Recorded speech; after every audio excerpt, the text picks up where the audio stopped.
Olá, meus queridos, bem-vindos a mais uma videoaula. Hoje falaremos dos vírus. As doenças causadas por vírus sempre estiveram nos nossos imaginários.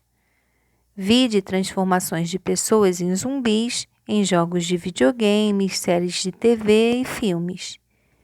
Embora os vírus não nos transformem em zumbis, eles nos acometem em diversos tipos de doenças, as mais variadas, inclusive neurológicas, como a raiva, e outras simples, como a gripe. E agora enfrentamos a pandemia do novo coronavírus. Então vamos entender sobre esses seres, começando pelas características gerais. São acelulares, não possuem células. São cápsulas de proteínas com material genético, que pode ser DNA, RNA ou ambos, no caso do citomegalovírus.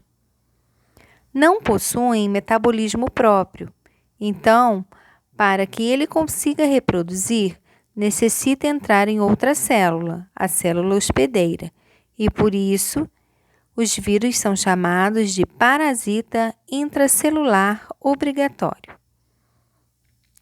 Podem sofrer mutação, lembrando que os vírus de RNA sofrem mais mutações que os outros.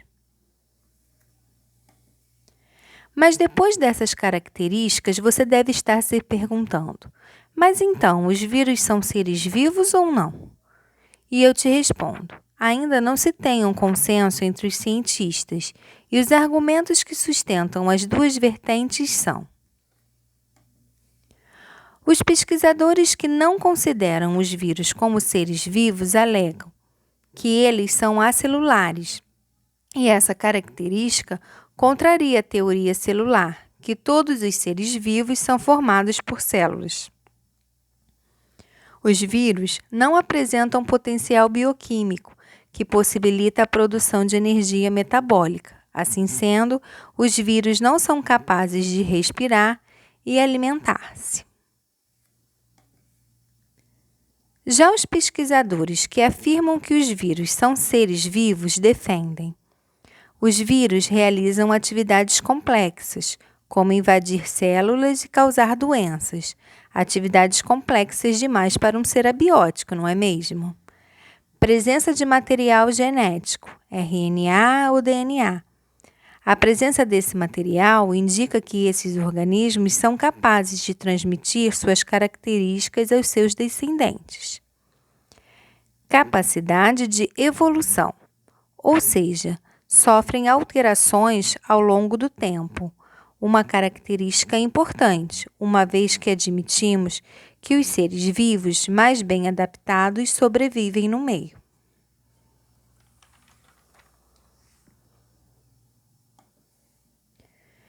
Os vírus são formados por ácidos nucleicos, RNA ou DNA, envolvidos por uma capa proteica chamada capsídeo. Além desses componentes, alguns vírus ainda podem ser revestidos por uma película de gordura e proteína, os chamados vírus envelopados. Quanto ao capsídeo, os vírus podem ser icosaédrico, helicoidal e vírus complexos.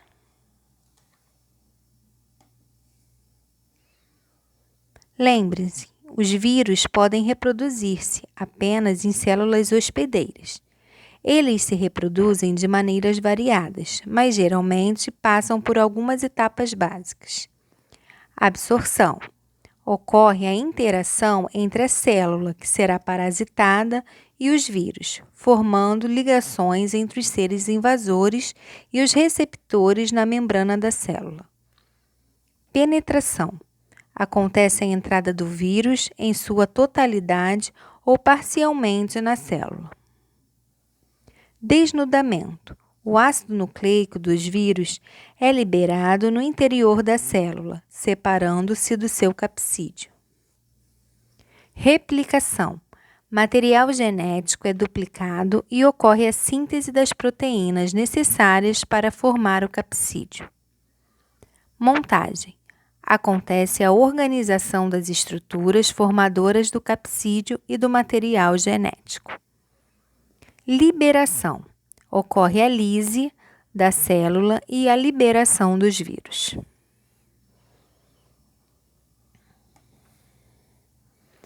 Ao parasitar uma célula humana, os vírus podem desencadear diversas doenças, as quais genericamente chamadas de viroses.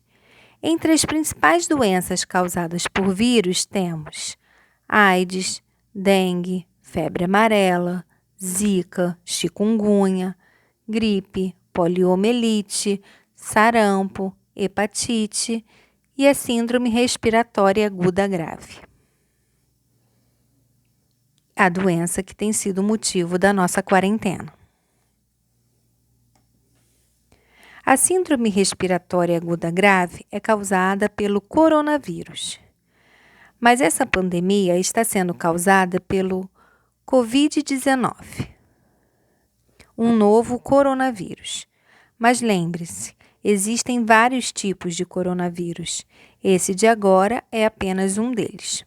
O primeiro coronavírus em humanos foi descoberto em 1960, causando infecções respiratórias tanto em humanos quanto em animais, as chamadas zoonoses.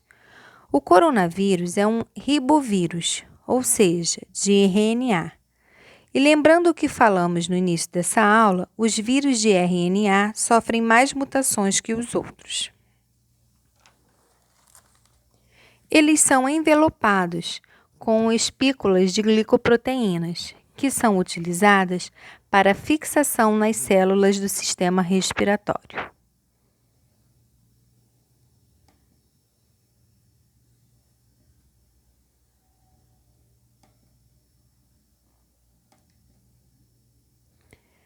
O contágio de uma pessoa para outra se dá através de gotículas de secreção, através de espirros e tosses. Passado o tempo de incubação de 7 a 10 dias, as pessoas começam a sentir os sintomas como tosse, dificuldade respiratória, febre, podendo se agravar para pneumonia e chegar até a morte.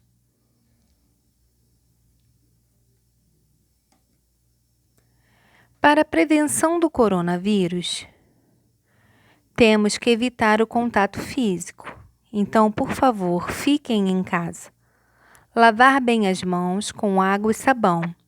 Os vírus envelopados são sensíveis a detergentes. Higienizar as mãos com álcool. Usar as máscaras cirúrgicas. Terminamos aqui mais uma videoaula. Espero que tenham gostado. Nos vemos nas nossas aulas online. Por favor, se cuidem.